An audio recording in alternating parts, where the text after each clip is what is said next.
Les évêques de France se sont donc réunis à Lourdes, comme chaque année, mais cette année, dans des conditions nettement plus suivies par les médias, en raison d'une partie de l'ordre du jour et d'une partie particulièrement douloureuse. Nous sommes réunis donc depuis le 2 novembre, on a rajouté un jour à l'assemblée plénière habituelle, de novembre jusqu'au 9 novembre. En fait, il y a eu 3 assemblées plénières dans une seule.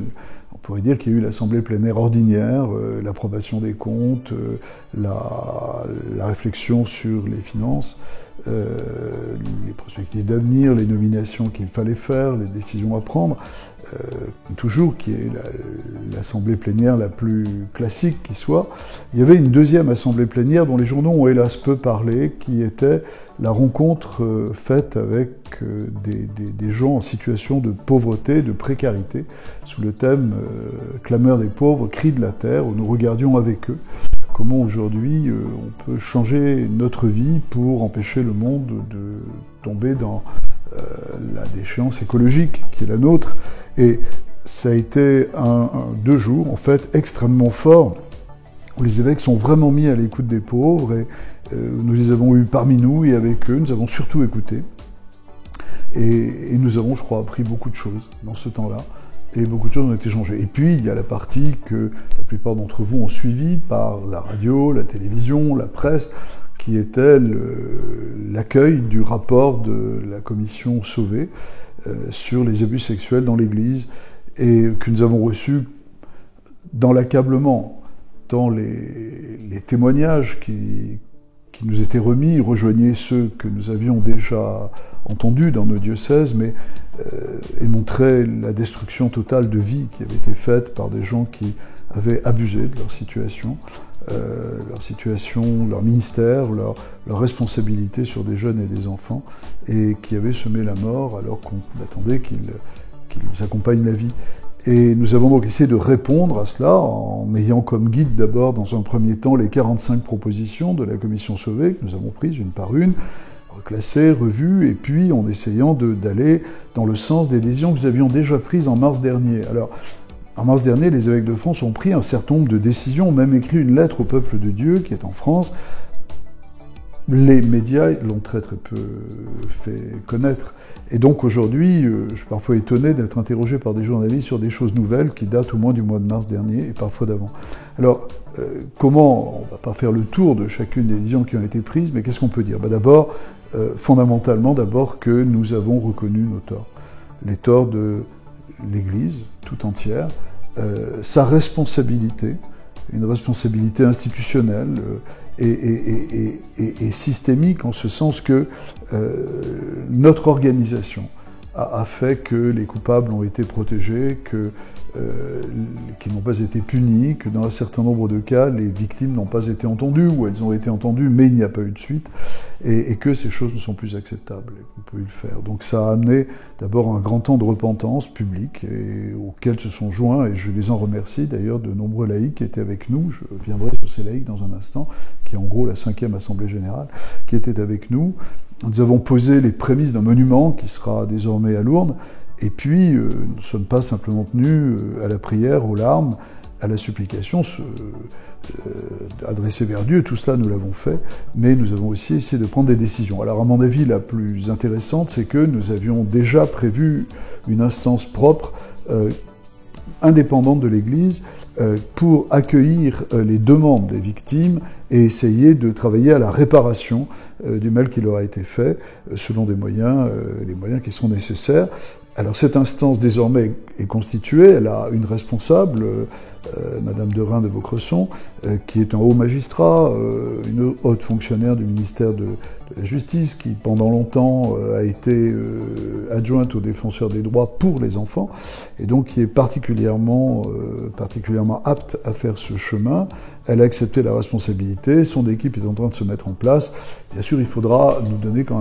lui donner un tout petit peu de temps pour mettre en place l'instance, mais très vite, je pense que les victimes pourront s'adresser à elle. C'est cette instance qui nous dira à quelle hauteur il faudra réparer. C'est-à-dire que, c'est la deuxième chose, nous avons décidé que nous ne mettrions pas de limite d'emblée aux réparations, sinon celles de nos moyens, mais pas de limite, et que même nous irions jusqu'à aliéner des biens d'église, dans la mesure où la loi française nous le permettra, aliéner des biens d'église pour pouvoir abonder ce fonds de réparation et de justice qui a été mis en place. Notamment, nous avons envisagé l'hypothèse d'un grand emprunt national gagé sur les biens immobiliers d'église. Partout où ce sera possible, c'est-à-dire où les biens ne sont pas sous la loi de 1905, nous essaierons de vendre ce qu'il sera possible de vendre pour pouvoir abonder ce fonds.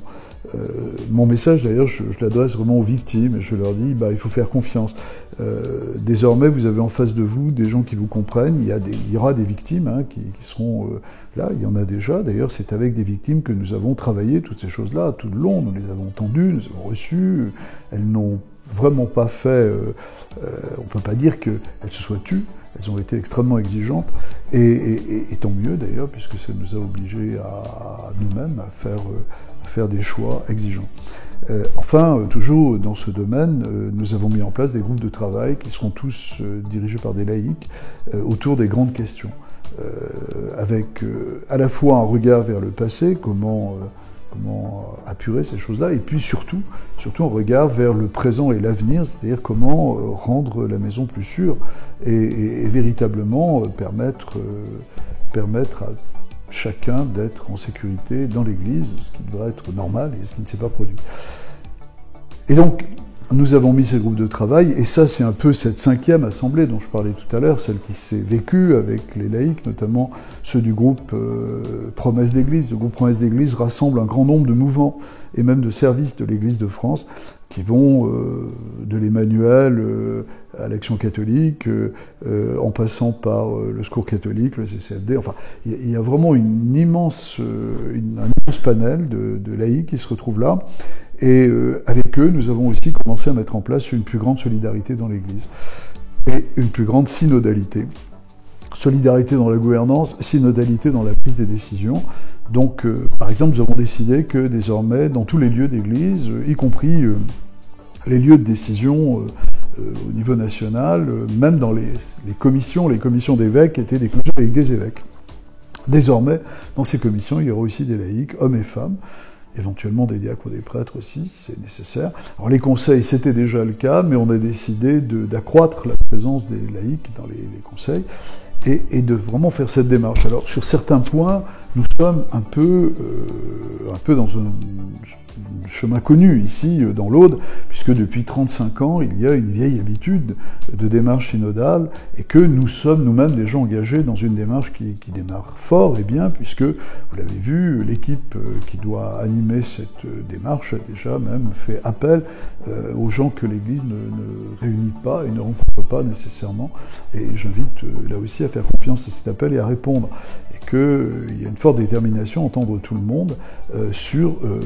toutes les questions qui concernent l'Église, la façon de la vivre, de la conduire, de la construire, aujourd'hui et demain. C'est donc un temps très fort dont je rentre avec d'abord un grand bouleversement, parce que ça a été vraiment un temps très bouleversant, sur plein de moments. Aussi réconforté par l'appui du peuple de Dieu qui nous a entourés, par la fraternité aussi qui a régné entre les évêques et le consensus qui est le nôtre. Les journaux ont essayé parfois de laisser croire qu'il y avait des divisions. Non, il y a eu des approches différenciées, mais tout ont concouru à voter quasiment à l'unanimité toutes les décisions que nous avons prises. Et donc on peut dire aujourd'hui que les évêques de France, dans cette assemblée, ont fait quelque chose d'un peu historique, en ce sens que non seulement ils ont essayé de répondre autant qu'on le peut à la souffrance des victimes des abus sexuels, mais qu'ils ont aussi mis en place un fonctionnement d'église pour l'avenir, qui est un fonctionnement synodal, dans lequel tout le peuple de Dieu est appelé à concourir. Merci à tous.